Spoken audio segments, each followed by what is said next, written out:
In a valley far removed from the known world, surrounded on all sides by towering black pines that scraped the undersides of the clouds, there existed a place the old maps had long since forgotten, though its name still echoed in dreams and distant bloodlines. The land of the silent pines, it was once called, though none who now lived dared to name it aloud. The trees were the oldest things there, older than soil, older than the stars above the valley. They whispered constantly, not in words but in dry, creaking groans of bark and breathless hushes that slithered between the needles. Yet no one heard them.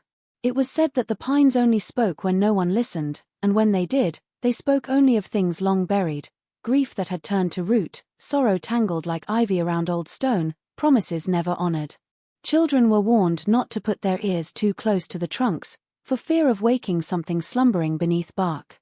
The valley itself was narrow and always seemed shrouded in a grey mist that never quite lifted, no matter the season.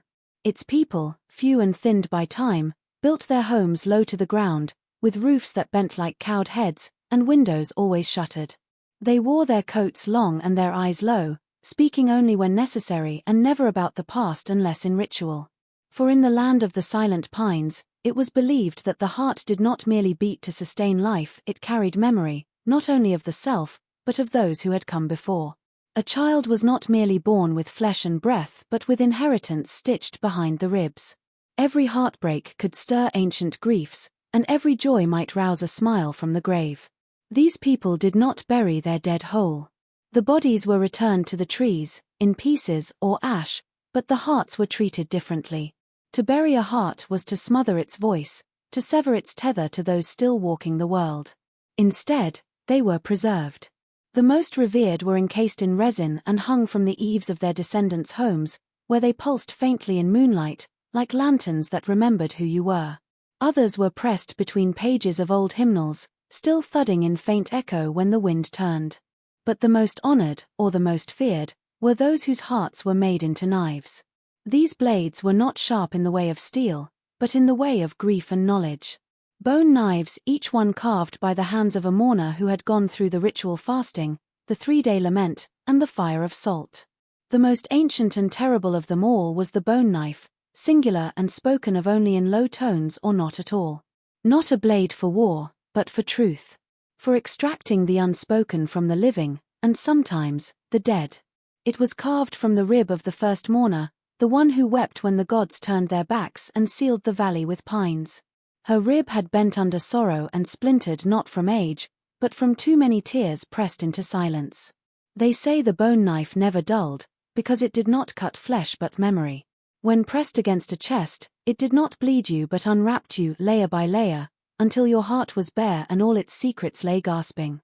It could not be wielded by just anyone, it chose its holder in dreams, in weeping fits, in sudden fits of music that could not be traced to any known song. Those chosen would wake with their hands raw and the knife lying beside them, warm, as though it had slept against their skin. And once it chose you, you were no longer just a person. You were a seeker, a rememberer, or, if misused, a ruiner. But all that came later. In the early days, before the knife stirred again, the people of the valley lived quietly. They tended their dead, sang to their hearts, listened to the pines only in silence. They taught their children not to dream too deeply, lest the knife hear. They lit no fires at night except those of memory, tiny oil lamps shaped like hearts, each flame a flickering beat. The world beyond the valley had forgotten them, and they preferred it that way. They did not send messengers. They did not build roads. The forest grew thicker every year, swallowing paths, choking out light. Yet the pines knew. They always knew. And sometimes, when no one was listening, they whispered of what would come, of a girl born under red eclipse, of a prince made of bone and oath, of a heart that would not die even when cut free, and a knife that would beat louder than drums. They whispered it to the soil, to the moths, to the roots curled in ancient grief. And the land listened. Quietly, patiently, as it always had. Selenia was born at the bleeding edge of day, when the sun slipped behind the moon and turned the sky to ash and rust. It was not just an eclipse, but a rare one, red, wide-mouthed, and leering like an old wound remembered. The people of the silent pines marked omens not by prophecy but by silence, and the day of Selenia's birth was loud in ways that frightened even the oldest among them. Birds fell from branches mid-flight. The pines groaned so deeply their trunks wept sap like honeyed blood. The river stilled.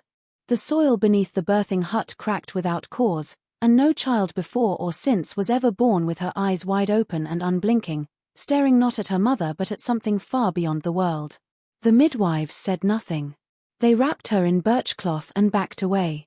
One made the sign of the bound tongue, the other whispered a lullaby too old to have words. Selenia did not cry, but her tiny chest trembled with a rhythm none could name.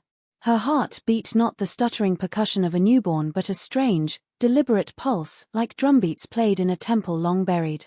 The wind outside keened in harmony with it, and the fire inside the hearth fluttered and died. From that moment on, the people watched her with a reverent, frightened quiet. Her mother, Leone, was a singer of the old songs, once known for her soft voice and softer hands. She named the child Selenia because it meant 3 echoes in the oldest tongue, though she never told why she chose it. The name fit the girl like a stone in the palm, perfectly weighted, oddly warm. Selenia grew not faster than other children, nor slower, but differently. She walked early, but only when the pines were humming. She spoke late, and when she did, her first word was again. From the beginning, there were signs that she was not as others. Her heart beat to a music only she seemed to hear. At night, when the village was quiet and the hearth lamps dimmed, she would sway gently in her sleep, lips mouthing a tune that left no sound but filled the air with tension, like a chord waiting to resolve. Her mother would wake and find the dust on the floor spiraled in patterns around the girl's cradle. Once, a mourning dove laid its egg on the windowsill above Selenia's head and then burst into feathers before anyone could stop it. The egg remained whole, humming faintly, until the next moon. The elders, wise in grief and attuned to the currents of strange things, began to fear her. They called her heart-thick, and later, when crops withered after she cried from a scraped knee, storm-born. They whispered that her emotions bent the world, that her laughter summoned ghosts, that her tears called blight. And the more they watched her, the more they believed. Once, she giggled during a burial song, and the wind ripped open every shutter in the village. Another time, a child she hated for stealing her ribbon fell ill with a fever no salve could break. Leone swore it was coincidence, but no one believed her. Selenia, for her part, did not understand why people winced when she passed. She only knew that the world seemed to move strangely around her. Flowers bloomed in her footsteps even in winter. Trees leaned toward her voice. She would sit in the pines for hours, humming softly, and the mist would part for her. But when she was sad, the river choked with silt, and the sun would not rise clean. Leone grew quiet, careful. She pulled her daughter from festivals and songs, saying her throat was sore or the girl needed sleep. She forbade mirrors in the house, afraid of what might look back. At night, she held Selenia close and taught her to sing softly, not lullabies or folk songs, but small, invented tunes meant to calm her heart. They called it singing the heart quiet, and it became their ritual. "Hush now," Leone would murmur. "Let the music settle. Let it not stir the wind." Selenia would nod, placing her hand over her chest, feeling the drumbeat within. And she would sing, not words, but vowel sounds strung together like threads of moonlight. When she did, the world hushed. The shadows softened. The fire burned low and steady. And for a little while, the girl was just a girl, and the house just a house. But it could never last. As Selenia grew older, the pull inside her deepened. It wasn't only that her heart beat to strange music, it was that she felt things too deeply, as though her veins were tuned strings and the world plucked them at will. Joy came like a tide that nearly drowned her. Grief was a storm that tore bark from trees. She would wake from dreams of places she'd never seen, sobbing for people she had never met. Her mother told her they were ancestral echoes, that she was carrying more than just her own soul. "You have a threefold heart," Leone whispered once, while brushing her daughter's hair with trembling fingers. "One part yours. One part the past. One part, waiting." "Waiting for what?" Selenia asked. But Leone only shook her head and sang instead, a song with no melody, only breath and broken hums. No one knew what the third part of her heart was meant for, but the pines had already begun to lean inward, tighter around the valley, as if they too were bracing for a storm that had already begun. In the still moments, when no one was watching, Selenia would walk to the edge of the trees and press her ear to the bark. The pines said nothing. Not yet. But the silence had changed, it was waiting. Like her. Like her heart. Far beyond the valley of the silent pines, past the broken towers of kingdoms that had long since knelt to dust, there rose a castle built not from stone but from ashbone, white as moonmilk and humming with old hunger. It sat on a jagged cliff that overlooked the sea without shore, where no stars ever reflected, and where the tides whispered back the names of the drowned.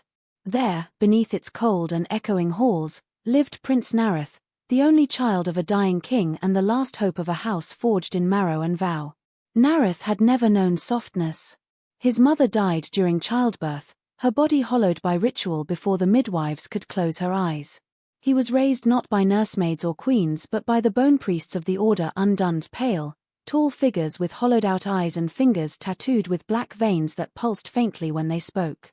They did not cradle him, did not sing to him, did not tell him stories of joy. They whispered to him of thrones built from ribs and crowns of vertebrae. They carved oaths into the air with knife-blade fingers. They taught him that power did not come from the sword or the tongue, but from the heart, and not in the metaphorical sense spoken of by poets, but in the literal, dripping red truth of it. A king is not crowned, the high priest once told him, his mouth leaking ash. He is fed on faith, on fear, and on the beating of hearts that will not cease. To rule is to bind.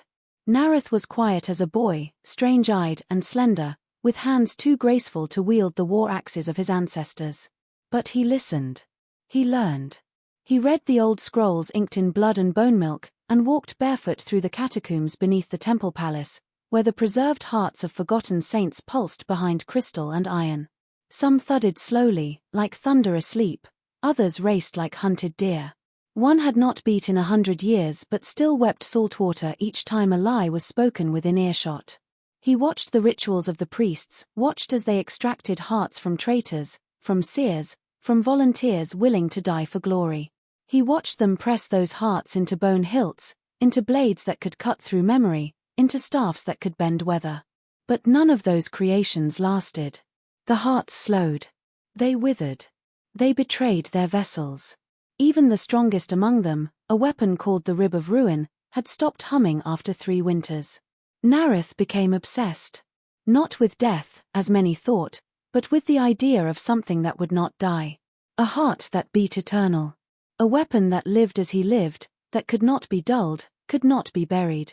He began to dream of it, a knife with a pulse, a blade that sang in his hand, a rhythm that matched his own breath.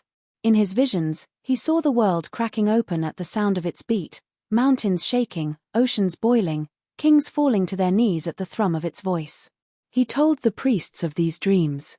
Most were silent. One wept blood. Another, the eldest among them, called the mourner without name, spoke aloud for the first time in a century. She lives, he rasped, voice like dry leaves. The girl with the threefold heart. The one whose song unravels time. The one the first mourner wept for before she was born. And so the prophecy came forth, not written, not spoken, but remembered. Passed from marrow to marrow, held in the silence between breaths. That somewhere, hidden beyond the edges of known lands, there was a girl born under the blood eclipse. A girl whose heart carried not one soul but 3, her own, the past, and the future. A heart that defied death not by resisting it, but by encompassing it. A heart that could be cut from the body and yet still beat. A heart that, if bound to a blade, would make that blade unkillable. Nareth was barely 15 when he first heard it. By 17, he had begun preparing. He studied maps none remembered drawing. He sent spies into forgotten valleys.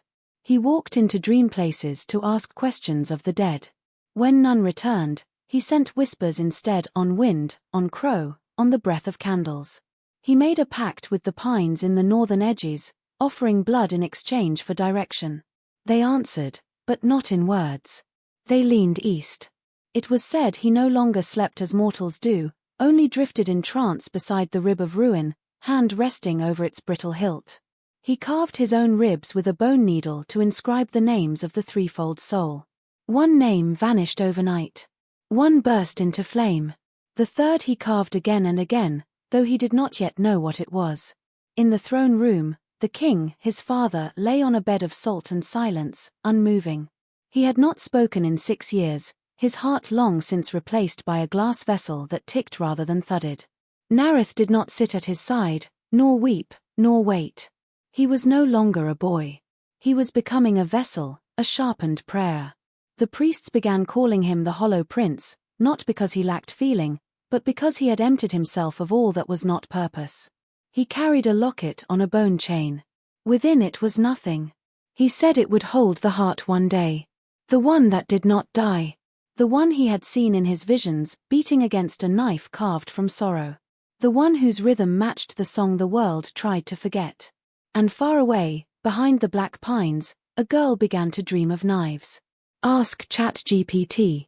The mirror glade was not marked on any map. It lived on the edge of what the silent pines permitted, in a clearing where the trees leaned outward as if recoiling from a memory they could not bear to hold. The grass there grew silver under moonlight and refused to turn brown in winter. The air was thinner, taut, as if breath itself remembered its shape. No birds nested above it. No insects dared hum. And in the very center, there lay a still pool wide as a house, shallow as a teacup, and perfectly reflective. It did not mirror sky or tree or face, but the soul beneath. They said that time could hear you there. And sometimes, if your voice was soft enough, it answered. Selenia had never stepped into the glade before, though she had dreamed of it often. In those dreams, the water whispered her name with voices that echoed backward: child, mother, crone, as though her heart moved through lifetimes. Her mother warned her never to go. The mirror glade shows what the world tries to hide, she had said once, while weaving a braid into Selenia's hair. And not all truths are kind. But that morning, the pines had leaned apart, parting like a door. And the music in Selenia's chest was louder than usual, skipping like stone on river, impatient, bright, calling. She went barefoot, wearing nothing but a dark green shift and her silence. The glade welcomed her like a held breath. Her reflection did not greet her from the water. Instead, the surface pulsed as though something beneath it also had a heart. He was already there. Nareth did not wear the bone chain. He had left his priest robes folded in the crook of a dead tree. He wore a simple black tunic and no name. He looked older than his age and younger than his burden. His hands were stained faintly with something that might have been ink, or ash, or blood. He stood with his back to her, studying the pool like it might speak. She watched him for a long time before speaking. "Do you hear it too?" she asked. He turned slowly. She thought his eyes were made of stone at first, not dull, but ancient, unmovable. Then he blinked, and she saw the storm there. "Sometimes," he said. "Only in places like this." She did not ask who he was, and he did not offer. The glade made questions feel irrelevant, like feathers in a fire. He told her he was a wanderer, looking for something he had dreamed of but never seen. She said she understood, though she didn't know what he meant. They stood side by side, watching the pool ripple. No wind moved, yet her hair lifted slightly at the edges, like something breathed against it from below. Over the next few days, they returned to the glade again and again, separately, always alone, and yet always finding each other there. The first time, he brought her a folded paper bird that pulsed faintly when touched. The second, she brought him a sprig of pine that did not wilt. They spoke little, but when they did, the words were soft and strange, like poetry remembered from a life before birth. She told him of the music in her heart. He listened as though it were a language he once knew. He told her of dreams he could not name, of a rhythm he had chased since boyhood. She did not know he was speaking of her. She did not know she was becoming prophecy. There was no kiss. No declarations. But once, she leaned close to him as they sat by the pool and said, "When you're near, the drum is louder. It used to frighten me. Now it feels like something is waking."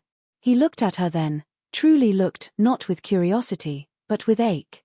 And for a moment, he forgot the priests, the prophesies, the long dark hallways where he had pressed his ear to glass cases and listened for echoes. He forgot the purpose carved into his ribs. He was just a boy beside a girl who made time shimmer when she laughed. A boy whose heart had never beat properly until that moment. But he said nothing. Because he could not tell her the truth. He feared if he said her name aloud, it would seal the fate already circling them both like vultures. He feared if he told her who he was, the knife would wake too soon. Instead, he traced her name into the dirt with one finger, then wiped it away before she could see. On the 7th meeting, the pool in the glade rippled without wind. Selenia knelt beside it and placed her palm on the water. The drumbeat in her chest grew loud, not painful, but vast. She felt it in her fingertips, her spine, behind her eyes. It was not love. It was not even yearning. It was recognition. She looked at the boy beside her and saw not a prince, nor a stranger, but a mirror not of herself, but of her fate. He looked back at her and knew, this was the heart. The one the priests had wept for. The one that would not die. The one he would take, because he must. Because it had always been her. The pines did not whisper that morning. They stood motionless, stiff as stone, as though they too had turned their backs. The mist hung heavy in the valley, sinking into lungs like regret. Selenia awoke with her heart pounding against her ribs, not in rhythm, but in rebellion. She sat upright in bed, breath caught in her throat, a single thought ringing through her mind with no words to hold it. Something had changed. Something had shifted in the song. Outside, the village was still. No lamps were lit. No smoke curled from chimneys. The birds had gone silent. And in the mirror glade, the pines bowed. He came at dawn, not as the boy she had met in the hush of silver grass and shallow waters, but as the prince, cloaked in black stitched with marrow thread, followed by bone priests who did not walk, but glided just above the ground as though death lifted their feet. Their robes were colorless and clung to them like rot. Their hands glowed faintly with symbols carved in old tongue. At the center of the procession, veiled and bound, came the object of prophecy, the bone knife. It was longer now than it had ever been before. The rib from which it had been carved had grown somehow, twisting slightly at the hilt, curved to the will of its future. Its blade gleamed not with polish, but with sorrow. It pulsed faintly, like it could already smell the heart it had been born to bind. Selenia met them in the glade, barefoot and trembling, not with fear, but with some unbearable knowing that made her teeth ache. She looked at Nareth, her Nareth, and did not speak. She couldn't. He had already laid the charm of silence over her the night before, when she slept. He did not look at her when he raised his hand. The priests surrounded her in a circle, humming in tones too deep for human throats. Their voices layered upon each other like sediment, like earth burying the sky. Selenia tried to scream, but the sound would not come. Her mouth opened, but no breath left it. She reached for her chest instinctively, clutching at the music still trying to surge from within. The rite of severance began. The priests unrolled a scroll made of flesh pulp. They read from it with tongues blackened by salt. The air bent inward. The trees swayed but did not fall. The water in the mirror pool turned dark. And Nareth stepped forward, lifting the bone knife with 2 hands, as though it weighed the weight of a kingdom. He paused once, just once. His eyes flicked to hers. She looked back at him, and in that moment, he saw everything, her laughter at the edge of the glade, the way she touched the bark of trees like they were sleeping children, the way her voice filled the air like it was built to carry light. He almost faltered. But prophecy held his wrist. Duty closed his fingers. He pressed the bone knife against her chest. There was no blood at first. Only light. A burst of white, not bright but vast, poured out from beneath her sternum. It poured like water, like fire, like sound. It knocked the priests back a step, silenced even their unholy humming. Selenia's body arched, her eyes rolled back, and the silence charm cracked. Then came the sound. Not a scream. Not a cry. But a heartbeat. Loud. Terrible. Singular. It beat once, and the glade shook. The mirror pool shattered like glass, though it was not glass. The trees groaned. The earth split. The air burned. The knife sank into her and drew out the impossible, her heart. Still beating. It hung in the air for a moment, not in Nareth's hands, but of its own will. It floated, wet and burning, pulsing like it had teeth, like it could bite the sky. Each thud sent shockwaves through the ground. The heart was not red, but a deep, strange shade, neither gold nor rust nor rose, but something unnameable, like the hue of grief buried beneath joy. The priests stumbled. One wept blood and turned to salt. Another clutched his ears and screamed until his voice reversed. Nareth stood firm, barely. He stepped forward and raised the bone knife again, not to stab, but to capture. The blade opened. Not like a mouth, but like a door. It swallowed the heart. And the heart, in return, swallowed the blade. The knife screamed as the heart entered it, a sound like every funeral at once. The scream did not stop, it became the beat. The rhythm. The pulse. The bone knife shuddered and turned black at the hilt. Its blade glowed from within, pulsing in tandem with the thing it now housed. Selenia collapsed. Her chest was empty, but she lived. Her body lay still, eyes closed, lips parted slightly like she was singing in her sleep. No blood spilled from her wound, only mist, curling upward like breath that could not find its lungs. The ritual was complete. Nareth took the knife in his hand. It was warm. So very warm. It felt alive. It felt awake.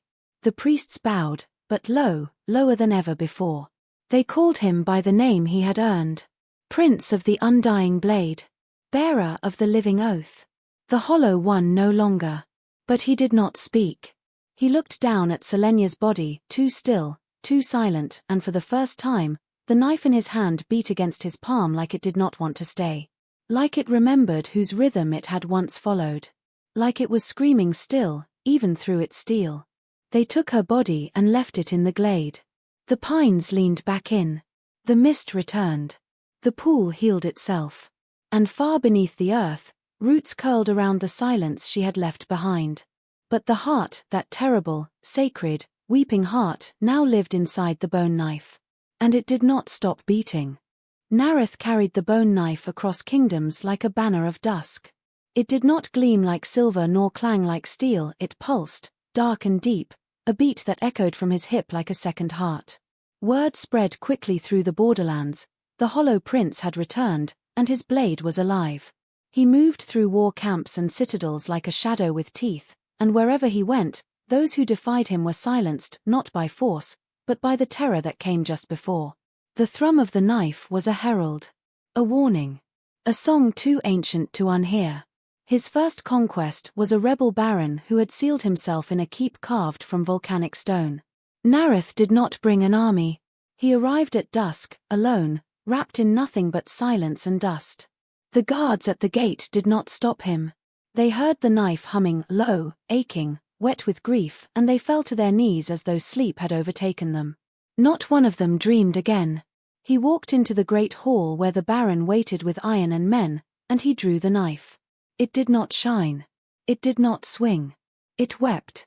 A long, trembling wail rose from its hilt, and every candle in the hall went out. When they were relit, every soldier had vanished. The baron was found kneeling in prayer to a god he did not believe in, his eyes bleeding, his voice gone. Nareth left him alive. That was worse. So it went, city after city. The blade never dulled. It never chipped. It seemed to sing louder the closer it came to blood. Yet no one could ever say they saw it strike. It was not a weapon in the old sense. It was an elegy given form.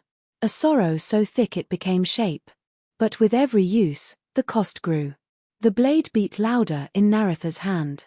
Sometimes it slipped its sheath and hovered at his side like a loyal ghost. Sometimes it throbbed against his ribs in the night, pulsing in perfect time with the dreams that hunted him. And the dreams were not his own. He saw her face, Selenia, again and again. Not as she had been in life, but as she was now, heartless, wandering, mouth moving without sound, eyes filled with music no one could hear. He dreamed of her singing not with lips, but with blood. He dreamed of her reaching toward him, not in love, but in demand. He woke with the taste of pine sap in his throat and tears on his cheeks he swore he had not shed. The heart in the knife was not asleep. It would not be. It mourned before each battle. Villagers who lived miles from the field swore they could hear a strange drumbeat in the sky, like thunder searching for rain. The cows stopped giving milk. The dogs refused to howl. The crows circled lower than usual, as though listening. When Nareth passed through towns, the crops blackened under his shadow. Not burned. Not crushed. Wilted, as if mourning the life in them had chosen to leave. Babies born during these times arrived in silence, eyes open, their tiny mouths forming shapes no one could decipher. Some said the children were listening to something old. Others said they were remembering things they had never lived. Once, Nareth arrived in a fishing village where every mirror had cracked the moment he came into view. The priest there offered him shelter, but would not let the blade through the temple doors. He claimed it made the icons cry blood. Nareth stayed the night in silence, blade at his side, listening to the pulse that no longer belonged to him. That night, the villagers heard a song rise from the cliffs.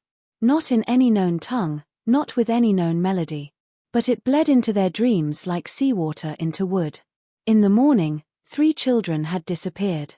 Their footprints led toward the pines. Even the bone priests began to fear the blade. "It grows louder," whispered one. "It is remembering itself." "It was never truly ours," said another. "It is not obeying. It is grieving." Nareth said nothing. He began to wear gloves, thick and lined with silver thread. The knife still beat through them. He wrapped it in cloth soaked in salt and ash. It bled through. He buried it once in a field of snow. The snow melted in a circle around it and turned the earth beneath to bone-white frost. When he returned to retrieve it, the blade was warm, waiting, its pulse quickened like a lover's breath. He tried, once, to stop carrying it. He left it in a vault beneath his keep, chained in iron, sealed in a box made from his own rib bone. For 2 nights, he dreamed of silence. On the 3rd, he awoke with blood pouring from his ears, and every window in the keep shattered at once. The blade sat on his chest, humming, whole and dry. No chain on it. No dust. He never left it again. And still it beat. Not in obedience. Not in rage. But in remembrance. Because the knife had not forgotten what it was made from. And neither had she. She did not die. The rite of severance took her heart, yes, carved it clean from her chest and sealed it into the bone knife, but Selenia's body did not fall to decay. No rot touched her. No scent of death followed her trail. Her skin remained warm, her eyes half-lidded, and though her chest no longer rose with breath, she moved. Slowly, without destination, through the hush of the silent pines. She did not speak, for her voice had followed the heart. But she sang. Not in words. Not in tone. Not with throat or tongue. Her silence carried song, threaded through the rustle of needles, the snap of branches, the hush of wind. Where she stepped, the moss did not crush its side. Her feet left no prints, but the soil turned red beneath her, as if it remembered blood. Leaves fell out of season. Stones trembled. Roots coiled and uncoiled like dreaming snakes. At first, no one saw her. But the pines knew. They leaned into her path, brushing their branches against her shoulders like old friends returning from grief. Birds did not sing around her, but they followed, silent, black-eyed, perching above her with heads cocked sideways. Small animals, foxes, feral cats, stags with antlers veined in white, walked alongside her. They did not flee. They did not eat. They simply walked, as if pulled by an unspoken rhythm. And the flowers bloomed. Not in spring, not in warmth, but in blood. Crimson blossoms burst from frozen ground where she paused. Vines crept along trees long thought dead, their petals shaped like open mouths. Some said they whispered, that if you pressed your ear close, you'd hear the echo of Selenia's song, grief without voice, memory without shape. Those who ventured too near swore the forest shifted around them. Paths turned backward. Time folded. One hunter followed her trail and returned 3 days later, hair white and teeth chattering, though his tongue was missing. He tried to speak with his hands but could only draw the shape of a heart split into 3 pieces, each burning. Children born in the village began to hum in their sleep. No melody. Just a low, pulsing tone, in perfect unison, always toward the woods. The elders began to burn pine cones in their hearths, hoping the smoke would protect them. It did not. The land had begun to change. Not suddenly. Slowly. Like a tide coming in by inches. Naratha's banners, once planted proudly at the valley's edge, wilted overnight, their colors draining into the soil. The roads leading to his strongholds cracked, and weeds, twisted, red-veined, hungry, burst through the stone. Crows gathered above his towers and did not fly away. Storms rolled in from nowhere, lightning striking in threes and never touching the ground. The silent pines began to grow wider, taller, pushing outward. Villages once loyal to Nareth turned inward, their people whispering prayers to a nameless lady of the green veil, a figure with dark hair and an empty chest. And through it all, Selenia wandered. She no longer remembered the shape of days. Time bled sideways in her presence. One morning she walked beneath a sky streaked with dawnlight and birds frozen mid-flight. That same evening she passed through a field where every stalk of wheat had grown eyes. In her silence, the world rearranged itself, made soft by morning. But she was not alone. The knife knew. Each time it beat in Naretha's hand, the rhythm carried her grief. Each time it sang before a battle, it whispered her name in syllables no one could recognize. It remembered what it had once belonged to. It longed. Nareth felt it, though he would not admit it. The land itself had turned against him. Crops rotted in his presence. Horses reared at the scent of his breath. Children cried when he passed, not in fear but in pain, as if his very shadow bruised them. He began to see her reflection in water that held no light. Once, he glimpsed her face in the grain of a table, her eyes staring back at him from polished wood. The blade wept at night, not with blood but with something thicker, sap, or memory, or perhaps both. He tried to silence it. He tried to command it. But it was no longer his. It was hers. And deep in the forest, Selenia turned her face to the sky. Her lips parted. The stars above flickered and went out, one by one. She was becoming something more than alive, and less than dead. She was echo. She was root. She was a song the land could not forget. And the knife, still strapped to the belt of the prince who betrayed her, beat in rhythm with her silence, louder now than ever. Ask ChatGPT. It began with roots. They surfaced one morning, curling up through stone roads like fingers clawing for breath. Thin at first, harmless seeming, they slithered through cracks and crevices, blooming tiny red buds that pulsed faintly, matching the rhythm of something older than time. The villagers who lived nearest to the forest awoke to find vines crawling across their doors, weaving into hinges, curling into the keyholes. A few tried to burn them, but the flames turned blue and cold, refusing to rise. Others fled, but their paths curved inward, returning them again and again to the same tree, the same flower, the same memory. Selenia never gave a speech. Never rallied the frightened or called for war. Her rebellion moved without voice, without map, without written name. She was the drumbeat beneath the soil, the movement in the mist. She walked at the center of it all, her chest hollow but her presence full, the forest blooming in her wake. Dead trees uprooted themselves. Stones cracked in half. Beasts once thought extinct, stag-wolves, bone-cats, blood-thrush emerged from thickets and stood beside her, eyes blank and loyal. She did not order them. They simply came. The pines leaned. The rivers rerouted themselves to encircle her. She was not leading the forest. She was the forest. News reached Nareth in broken fragments. Scouts did not return. Messengers sent south came back days later with mouths sewn shut and songs carved into their backs. One captain, driven half-mad, reported that the trees breathed now and then threw himself from the tower, laughing with a voice that was not his own. Still, Nareth summoned his army. Thousands strong, armored in boneplate and faith, wielding the weapons of his silent order. They marched toward the valley like a flood of bone and iron, their banners carrying symbols older than the language of kings. They were meant to bring silence to the trees, to take back what had been claimed. But the knife rebelled. Even before they reached the edge of the forest, it began to throb in its sheath, heavy as grief. It burned through the leather, glowing hot beneath the prince's robes. He tried to draw it, but it sliced his palm, quick and deliberate, not as a blade, but as a living thing refusing touch. Blood soaked through his glove. He gritted his teeth and pressed onward. The soldiers never made it far. The first column fell before they crossed the river. Not from blade or beast, but from sound. Or the absence of it. A silence rolled over them like fog, thick, clinging, swallowing words and breath and memory. In it, they heard the knife begin to wail. A low, shuddering moan that rose from every root, every stone, every drop of mist. The men clutched their ears. Some collapsed. Some began to chant. A few turned on each other, screaming things in forgotten tongues.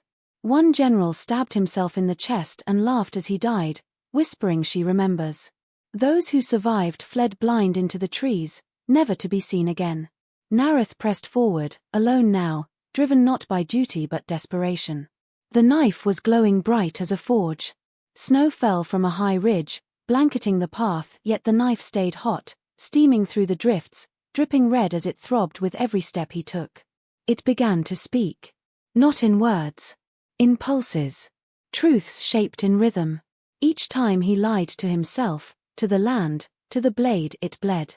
Tiny lines opened along its edge, weeping the same thick sap that had once bled from the pines. When he whispered she was meant for this, the blade burned his fingers. When he growled she chose silence, it screamed.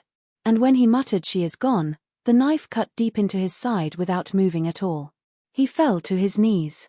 Around him, the forest closed in. The roots surged, dragging bones from the earth. Vines coiled like nooses. Petals opened on flowers shaped like her eyes. The wind swirled with a single, constant rhythm, the beat of her heart. It echoed through him, louder now than his own. He clutched the knife. It pulsed once. Then it went still. And for the first time since the rite of severance, the knife did not beat. The forest held its breath. Selenia stepped from between the trees. She did not speak. She did not raise a hand. She looked at him. And the knife wept again. The glade had not changed. It was still that quiet place of impossible stillness, where the wind made no sound, and the pools reflected more than light. The mirror glade shimmered in its old way, with moonlight stretched too thin across its surface, as if time were afraid to break the silence. The pines that ringed it bowed not to the sky, but inward, toward the clearing, as if in prayer. The waters did not ripple with breeze or touch, but with memory. Nareth came limping, alone. The knife no longer pulsed. It hung dead at his hip, heavy as betrayal, dry as ash. His armor was cracked. The bone plate that once gleamed now bore scars from root and claw.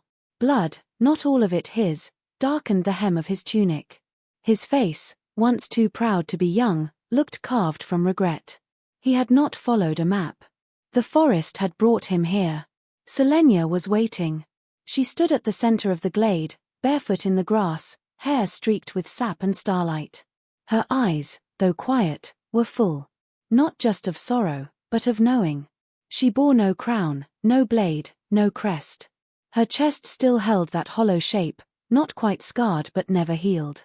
Around her feet, flowers bloomed in silence. Behind her, the trees bent closer. Neither spoke. The mirror glade would not have allowed it. Here, only truth could pass. Nareth stepped forward. The knife trembled slightly, but did not wake. He looked past her, into the water.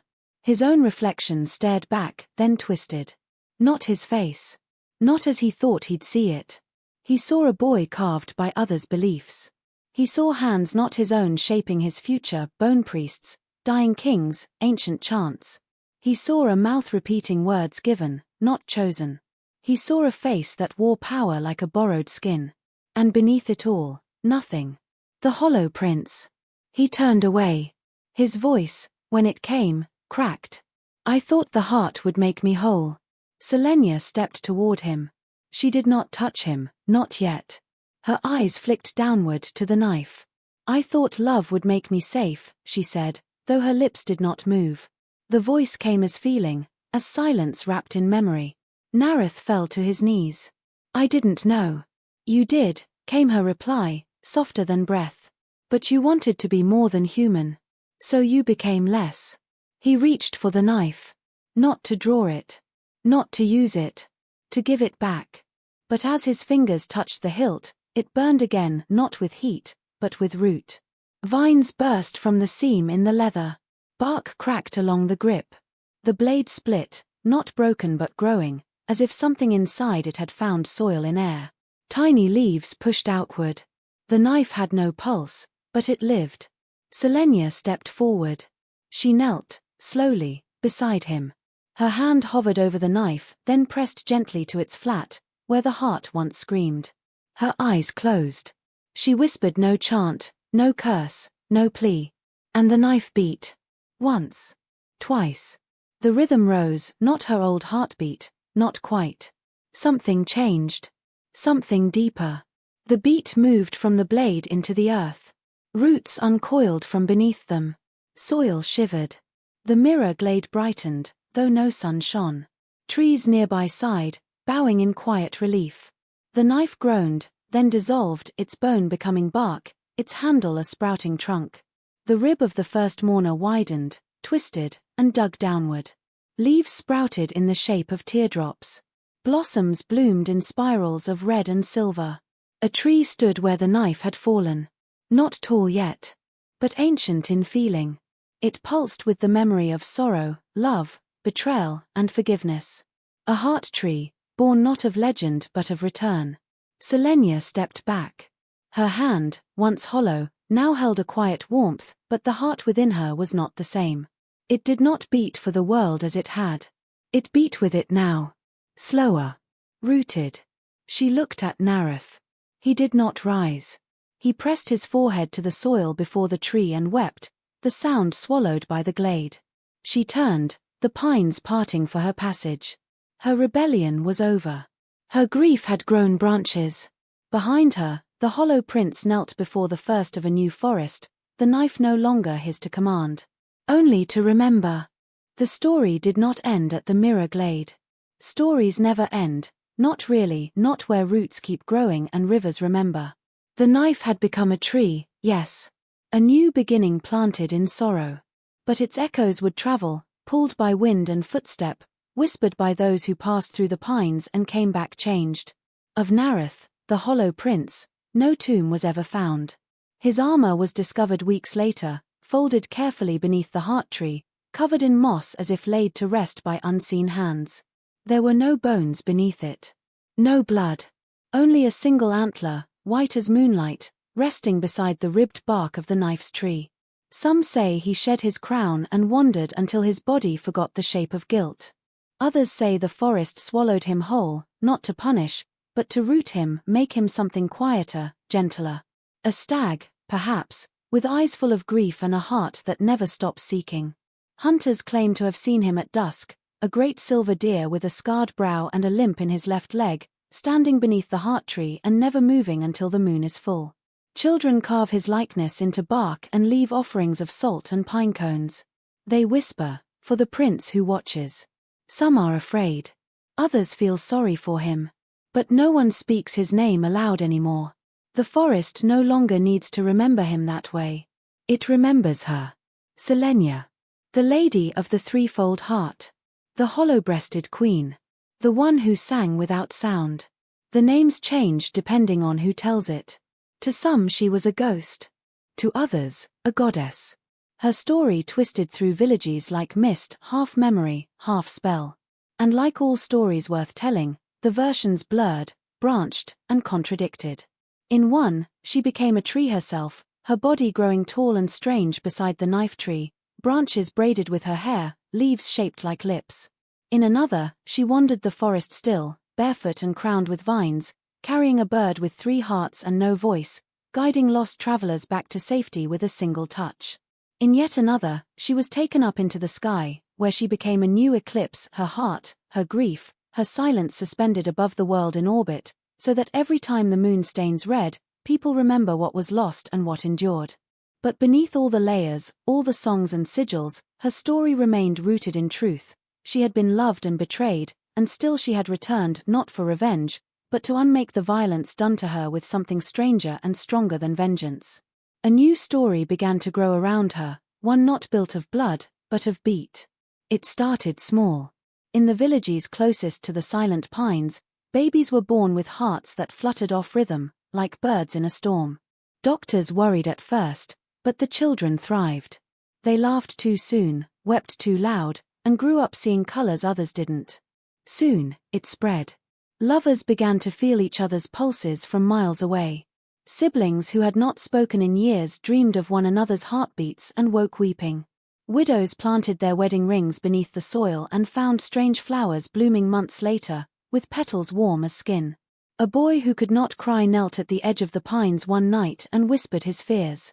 By morning, a tiny tree had grown in the exact shape of his hands. People called them heartings, those strange trees, those little miracles. They said they were planted not by hands, but by feeling. The bone knife, now rooted into bark, became sacred again, but not as a weapon. No one touched it. No one dared. They built no shrine around it. There was no priesthood. The forest refused such claiming. But the tree remained, and each year its trunk grew a little wider, its leaves a little redder. Some said if you placed your hand on its bark and listened close, you'd hear a beat not like a drum, not like a heart, but like the moment between forgiveness and forgetting. Pilgrims came in secret. Not to ask. Just to be near. They left behind songs. Offerings of silence. Broken trinkets bound with string. Eventually, a new belief took root. They said hearts were not meant to be caged in bone forever. They said when a heart breaks, it does not die. It seeds. And in the silent pines, hearts began to grow wild. They did not belong to one body, or even one memory. They pulsed in the soil, in the trunks of twisted trees, in the petals of strange blooming flowers. They beat in shared grief, in unexpected joy, in the moments between touch and tremble. They beat even when broken. Old rituals were rewritten. Songs were sung not to bind hearts, but to free them. Knives were no longer used in ceremonies, but buried beside the dead, where they would rust into roots. Children learned to listen for the silence between beats, to read meaning in the way wind moved through pine. And always, always, there was the legend. Of a girl born under a red eclipse. Of a boy who mistook prophecy for power. Of a knife that would not sleep. And of the day the heart returned, not to its body, but to the world. No one governs the silent pines anymore. The forest answers to no crown. But those who live near its edges live with a kind of quiet reverence. They know the pines whisper when no one listens. They know flowers can remember sorrow. They know that stories do not die, they change. When someone loses something they cannot name, they go to the pines. When someone loves too deeply and cannot bear it, they go to the pines. When someone hears a beat that no one else can hear, they are taught not to fear it. And every year, at the height of autumn, when the leaves turn the color of dried blood and dusk falls too early, people gather at the edge of the mirror glade not to worship, but to listen. They do not speak. They do not sing. They place their hands on the ground and close their eyes. And for a moment, just before the wind returns, they hear it. The knife. Still beating.